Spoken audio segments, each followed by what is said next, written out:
네, 이제 본격적으로 아침 토론 좀 시작해 보도록 하겠습니다. 오늘 아침 토론 함께 해주실 두 분의 패널 소개하겠습니다. 하나금융경영연구소 이주환 연구위원, 한양대 경제금융학과 학부 이정환 교수 나오셨습니다. 어서 오십시오. 두 분 어서 오세요. 네, 안녕하세요. 네. 자, 그리고 반도체 디스플레이 업황에 대한 시청자 여러분들의 다양한 의견도 저희 기다리겠습니다. 100원의 이용료가 있는 유료 문자 샵 3698번으로 보내주시면 저희가 전문가들과 함께 의견도 나눠보고 여러 가지 질문도 받아보도록 하겠습니다.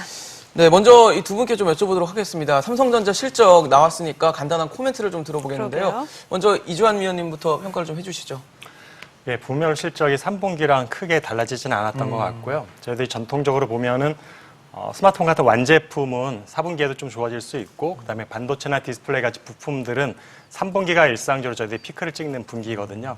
다만 지금 올해와 작년 같이 가격 변동이 심할 때에는 저희들 가격에 대한 효과들이 더 큰데 4분기까지는 여전히 가격이 하락을 계속 추세를 지속하고 있었기 때문에 사실은 물량이 늘었음에도 불구하고 가격 효과로 인해서 상쇄되면서 3분기와 비슷한 수준이 될 것으로 예상을 했었는데요. 네. 여전히 반도체는 3분기와 비슷한 수준, 3조 원대 초반대 정도 나왔고, 디스플레이는 지금 OLED 쪽은 가격이 어느 정도 회복이 되었지만 LCD 쪽에 가격 폭락했던 것들이 아직까지 여전히 낮은 곳에서 형성이 되고 있어서 여전히 디스플레이 쪽은 오히려 3분기보다 더 많이 악화되는 모습을 보였었고, 역시 효자는 IM 쪽, 특히 휴대폰 쪽에서 이끌었던 것 같고요. 아마 이런 분위기는 올해 상반기까지도 지속되지 않을까 생각되고 있습니다.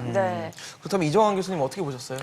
예, 이 전반적으로 시장 예측, 이미 잠정치가 3주 전쯤에 나왔는데 그렇죠. 잠정치랑 크게 다른 게 없다라고 말씀드릴 수 있겠고요. 잠정치가 나왔을 때 시장의 기대보다 상당히 많이 나왔다. 시장에서는 한 6조 5천억 정도 영업이익을 예상했는데 7조 1천억, 뭐 지금 비슷한 숫자가 나왔죠. 네. 그거 나왔다는 것 자체가 삼성전자 아까 이주환 위원님께서 말씀하신 것처럼 반도체 그리고 IM 부분이 성과가 예측보다는 괜찮아서 이러한 결과들이 나온 것이 아니냐. 크게 새로운 뉴스는 없는 것 같고 그런 업황에 4분기 실적을 반영한 것이다라고 말씀드릴 수 있겠습니다. 네, 뭐 삼성전자 4분기 실적 발표가 이제 사실상 지난해 부진했던 업황 바닥을 확인하느냐 마느냐의 분기점이라는 이야기가 많이 나왔습니다. 어떻게 보세요? 그 시점에 대해서. 삼성전자 전체를 보면은 결국에는 지탱하고 있는 것들이 이제 4개 큰 축이 있는데요. 반도체, 디스플레이, 휴대폰 부분과 가전이 있는데 가전은 사실은 생각보다 굉장히 좋게 나왔었고요. 근데 전통적으로 가전 제품은 그다지 실적 변동이 크지 않은 분목이다 보니까 삼성전자 입장에서 혹은 투자자 입장에 볼 때는 반도체, 디스플레이 쪽에 얼마나 더 많은 회복이 있을 것인가 관전 포인트인 것 같고요. 반도체 같은 경우는 사실은 12월 들면서 고정거래 가격들이 다 동결이 되었고 현물 가격은 상승 전환했거든요. 굉장히 좋은 시그널 생각이 되고 있고, 반면에 디스플레이 같은 경우는 아까 말씀드렸지만 여전히 어려운 시기가 계속될 거라 보고 있는데, 결국에는 그러면 4분기 실적이 1분기 실적보다 좋을 것이냐 했을 때 삼성전자 전체로 보면은 분명히 1분기가 좋아질 거라 생각이 되고 있는데요. 사실은 1분기가 어떻게 보면 4분기보다는 비수기로 들어가기 때문에 전통적으로 좀 안 좋아지는데, 그런데 이번 같은 경우는 특별히 어떻든 삼성전자의 가장 이끌어가는 축이라고 할 수 있는 반도체의 변동성이 굉장히 컸던 한 해이다 보니까 반도체가 과연 바닥을 찍었느냐가 더욱더 우리의 포인트가 되는 것 같고, 반도체 같은 경우는 어떻게 보면은 1분기와 4분기가 전반적으로 안 좋아지는 게 맞는데 이번 같은 경우는 1분기에는 가격이 조금 강세를 보일 가능성이 높아지다 보니까 물량에서 비수기임에도 불구하고 실적은 오히려 1분기가 좀 더 좋아질 수 있는 가능성이 좀 엿보이고 있어서요. 그렇게 보면은 모바일 쪽이 현재와 같은 추세를 계속 이어질 수 있고, 지금 사실 디스플레이는 이미 바닥이라서 더 이상 뭐 나빠질 것도 없다고 보기 때문에 그렇게 보면 삼성전자 전체 영업이익 실적으로 보면 1분기가 4분기보다는 좀 좋아질 가능성이 높다고 보고 있습니다. 그렇군요. 사실 앞서 저희 이정민 앵커가 뭐 브리핑했던 것처럼 지난 3분기 동안에 삼성전자 수익률이 상당히 좋게 나온 상황이기 때문에 흐름도 좋고요. 주가 흐름도 좋은 상황에서 오늘 나온 이 4분기 실적 발표와 질결을 좀 연결을 해서 해석한다면 앞으로도 좀 주가 흐름이 좀 좋게 나갈지 아니면 기대감이 선반영돼서 이제 좀 꺾일지 이것도 좀 중요할 것 같거든요. 그러게요. 예, 죄송합니다. 그 삼성전자 주가 혹은 우리나라 IT 섹터 주가가 많이 오른 것은 작년에 보고서들, 여러 가지 해외 투자은행들의 보고서들이 국내에 대해서 어떻게 보자, 특히 IT 업종에 대해서 매수를 늘려라 이런 것에 대한 제안이 있었고요. 그다음에 반도체 가격 말씀하신 대로 기저론의 바탕 혹은 이 바닥을 찍었다, 턴어라운드 여러 가지 용어가 있는데 기저론의 바탕은 결국은 반도체 부분입니다. 반도체 부분 재고가 재고란 게 회사마다 조금 다르긴 하지만 그 시장의 논의에 따르면은 어떻게 보자면 4분기에는 낸드 플래시에 대한 어떤 반도체 재고가 안정이 됐고 1분기에는 어떻게 보자면 D램의 반도체 재고까지 안정이 되면서 이러한 적정한 재고 관리를 통해서 가격을 유지하고 가격 경쟁력을 확보할 수 있을 것이다. 이렇게 가격 경쟁력을 확보하게 되면은 시장에서 적정한 가격에 팔 수 있음으로써 영업이 늘어나게 되는 이런 현상이 발생할 수 있기 때문에 주가가 떨어질 것이라고 예측하기는 쉽지 않은 것 같고요. 계속 어떻게 보면 해외에서 투자 주문, 아시아권 특히 한국의 IT 섹터에 대한 투자 주문이 있고 이 기저론의 바탕이 되는 반도체 가격이란 것이 결국은 재고와 크게 밀접하게 영향이 있는데 재고 관리가 이제 다음 분기 되면은 어느 정도 적절한 수준에서 이루어질 것이 아니냐 이런 논의들이 나오고 있기 때문에 삼성전자 주가가 뭐 크게 하락할 것이다라고 예측하기는 쉽지 않을 것 같습니다. 네네. 그 얘기는 뭐 당분간 삼성전자의 전체적인 실적 흐름과 주가 흐름이 좀 이어지겠다, 같이 연동해서 가겠다라고 좀 볼 수도 있겠네요.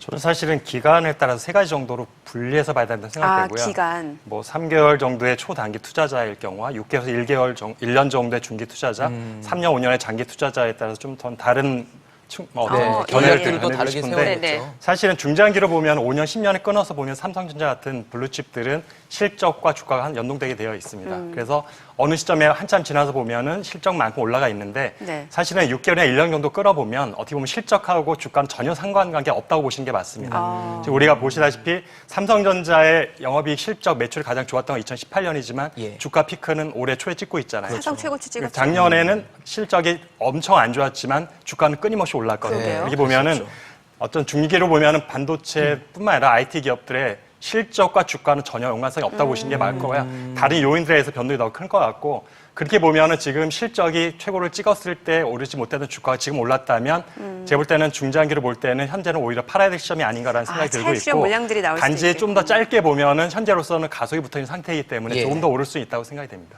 그렇군요. 이 투자 기간에 따라서도 전략이 달라질 수 있겠네요. 자, 다른 기업도 살펴보죠. 사실 IT 섹터 내 하면은 뭐 최근에 또 LG노텍, LG 디스플레이 있는데 LG노텍이 최근에 또 52주 신고가 계속 경신했잖아요. LG 이노텍의 이러한 어떠한 주가 상승의 바탕 결국은 광학 부분이라 그러죠. 카메라 부분이라고 하는데 LG 이노텍이 결국은 애플의 아이폰에 들어가는 카메라를 공급하고 있고요. 이 카메라를 공급하는 부분에 있어서 아이폰 실적이 굉장히 좋고 요새 에어팟 이런 것들도 굉장히 실적이 좋기 때문에 애플 자체의 성과, IM 부분의 성과가 굉장히 좋게 나오고 있고요. 여기에 대해서 계속 추진력을 얻어서 특히 애플 이제 결국은 이런 모바일을 통해서 이제 사람들이 유튜브와 동영상 같은 것을 다 찍으려고 하고 그것을 연결시켜서 어떻게 보자면 예전처럼 사진만 찍는 것이 아니라 굉장히 다양한 상황 어떻게 보자면 최근 아이폰 같은 경우에는 이제 암흑 상황에서도 굉장히 사진 잘 나오게끔 이런 하는 그런 기능들이 나타나야 되는데 이런 것에 죄송합니다. 이런 것의 바탕은 결국은 광학 기능이죠. 광학 렌즈 기능이 바탕이 돼야 되는데 이런 LG 이노텍이 이런 역할을 충실하게 수행하고 있어서 장기적으로는 성과가 괜찮게 나올 것이다. 올해 이렇게 고가로 나오고 있는 거 역시 작년의 성과, 작년 애플에 대해서 수출한 성과. 결국 LG 이노텍의 매출의 70% 이상은 광학 부분이고요. 이 광학 부분이 잘 될 것이라는 기대가 있기 때문에 앞으로도 뭐 어느 정도는 뭐 좋은 성과가 예상된다라고 말씀드릴 수 있겠습니다. 사실 뭐 광학 부분에 대한 기대감을 좀 언급을 해주셨는데 오늘 오후에 이제 이노텍의 실적 발표가 나오는 상황이고 3분기에 어닝 서프라이즈가 있었기 때문에 4분기에 대한 기대감도 분명히 나오는 상황이긴 하거든요. 어떻게 보십니까? 아마 4분기에도 3분기에 필적한 실적이 나올 거라고 생각이 되고 있고요. 왜냐하면 결국에 지금도 교수님 말씀해 주셨지만 광학 부분에 차지하는 비중이 특히 뭐 매출의 비중도 크지만 영업이익에 차지하는 비중이 굉장히 크기 때문에 근데 최근에 오늘 바로 삼성전자 실적을 봤지만 이모바일 쪽, 휴대폰 쪽이 반도체나 디스플레이에 비해서 굉장히 선전했단 말이죠. 그 얘기는 그의 부품사라고 할 수 있는 LG 이노텍도 그 영향을 분명히 받을 수밖에 없어서 4분기 실적 좋게 나올 것 같고 단지 저희들이 이제 올해 1분기, 2분기에 대해서 어떨까를 저희들이 고민해야 될 시점이긴 한데 어떻게 보면은 어떤 IT 부품 쪽도 결국에는 상반기에는 어떻게 보면 비수기라 할 수 있고 하반기는 저기 성수이기 때문에 지난 3분기, 4분기와 1분기를 비교하면 안 되실 것 같고요. 전분기 대비 굉장히 실적이 안 좋아지는데 그것은 어떻게 보면 사이클이 그렇게 되는 것이기 때문에 결국에 작년 상반기와 비교했을 때 성적이 좋아질 것이냐를 가지고 저희들이 기준을 삼아야 될 것 같고 저희들이 어떤 기준을 삼는 것에 대한 어떤 판단 기준들은 조금 정확하게 가져가야 될 것 같습니다. 자, 그리고 LG 디스플레이도 이제 실적 발표를 앞두고 있는데 지난해 LCD 가격 하락이라든지 OLED 전환 투자로 실적이 좀 안 좋았었단 말입니다. 자, 그러면은 어떤 흐름을 전망해 볼 수 있을까요? 사실 죄송합니다. LG 디스플레이가 작년에는 굉장히 안 좋았죠. 그러니까 2018년 4분기에 영업이익 흑자를 찍고 작년 올해 발표가 아직 안 나왔지만 죄송합니다. 네. 재작년 4분기에 흑자를 보고 작년 4분기 동안 아마 적자를 다 볼 것이다. 지금 발표가 아직 안 나오긴 했지만 4분기까지도 적자를 볼 것이다. 라고 예측이 되고 있고요.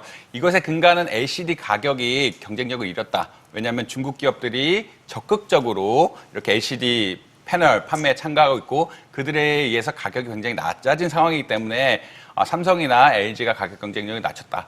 LG 디스플레이가 가격 경쟁력을 잃었다라는 게 하나가 있었고요. 이에 따라서 LG 디스플레이는 LCD 부분에서 구조 조정을 굉장히 많이 했습니다. 네네. 흔히 말해서 생산직 부분뿐만 아니라 사무직 부분까지 어떻게 보자면 적극적인 구조 조정을 했고요. 이렇게 적극적으로 구조 조정을 하면 어떻게 되냐? 단기간에 어떻게 보면은 원래 월급으로 주던 것이 네. 이제 당연 퇴직금 형식으로 이렇게 지불이 돼야 일회성 되니까 비용. 일회성 비용으로 지불이 예. 돼야 되니까 어떻게 보면은 실적 저하가 나타날 수밖에 없습니다. 그렇죠. 이것이 비용으로 처리가 될 것이고 이것이 영업이익 저하로 나타날 수밖에 없는데 결국은 이제 흐름 자체는 올해 어떻게 될 것이냐라는 얘기인데 올해 상반기부터 괜찮아질 것이다라는 의견들이 있는 것 같고 혹은 하반기도 돼야 좋아질 것이다. 아니면 내년에야 돼야 좋아질 것이다. 여러 가지 의견이 있는 상황입니다. 그렇죠. 이것은 기본적으로 LCD 패널에 대한 가격 변동성이 있고 이 부분에 대해서 LG 디스플레이 같은 경우 경쟁력을 어느 정도 잃은 상황이고요. 네. 그다음에 올레드로 광저우에 올레드 공장을 세워서 사실 올레드 공급을 부족하게 했는데 이 공급을 확충해서 어떻게 보면 영업이익을 추구하자 이런 전략이 있는데 이것이 어떻게 될 것이냐 올해 아직 불확실한 상황이라 네. 사실 여러 가지 의견이 있는 상황입니다. 그 LCD 부분에 대한 어떤 경쟁력 약화, 그리고 OLED 부분이 어떻게 될 것이냐에 대한 불확실성, 이런 두 가지가 합쳐가지고 어떻게 보자면 LCD 가격이 좋아지고 뭐 더 판다면은 단기간에 이익이 좋아질 수도 있겠지만 OLED 부분으로 어떤 전환이 늦어지게 된다면 뭐 1년 이상 이렇게 실적이 안 좋아질 수도 있는 이런 굉장히 불확실한 상황이다라고 말씀드릴 수 있겠습니다. 네. 그렇군요. 사실 뭐 이주환 연구위원님께서 아까 말씀해 주시기로는 주가 흐름과 실적은 특히 중단기적으로 봤을 때는 그렇게 연동되지 않는 부분이 더 크다라고 말씀해 주셨는데 SK하이닉스 같은 경우도 최근 주가 흐름 자체는 좋은데 이제 31일에 나온 실적 자체는 전망이 그렇게 좋은 편은 아니더라고요. 사실은 삼성전자 반도체 부문하고 비슷한 흐름으로 갈 수밖에 없고요. 그렇겠죠. 물론 포트폴리오에서는 낸드의 비중이 좀 더 낮고 디램 의존도가 높고 그다음에 네. 비메모리가 아예 없다라는 차이가 있긴 해서 어떻게 보면 변동성이 좀 더 크다고 볼 수 있죠. 삼성전자보다도. 그렇게 보면 4분기 실적이 3분기 수준 정도 나올 것으로 일단 예상이 되고요. 그다음에 결국에는 올해로 왔을 때는 사실은 삼성전자 아까 말씀했을 때랑 좀 비슷한 상황이에요. 어떻게 보면 1분기가 4분기보다 전통적으로 안 좋아짐에도 불구하고 올해 같은 경우는 예외적으로 가격이 안정되는 그런 상황이 있기 때문에 네. 가격이 안정되면은 저희들이 사실은 영업이익은 증가하게 돼 있어요. 일각에서는 저희들이 가격이 급등을 해줘야 실적 좋아질 것으로 예상을 하시지만 예. 사실은 폭락만 안 해주면 실적은 저절로 좋아지거든요. 네. 그래서 그러한 것으로 보면 올해 1분기가 4분기보다 오히려 조금 더 좋은 실적을 보여줄 수도 있기 때문에 어떻게 보면 실적으로 보면 사실은 하이닉스도 이제 바닥을 찍은 성적표를 올해 이제 이번 달 발표하게 되는 것이고 주가에 대해서는 아까 말씀드렸지만 비슷한 것을 말씀드릴 수밖에 없는 게 예. 지금 이제 피크를 찍었지만 실적은 1년 이상 악화되는 상황에서 올랐단 말이죠.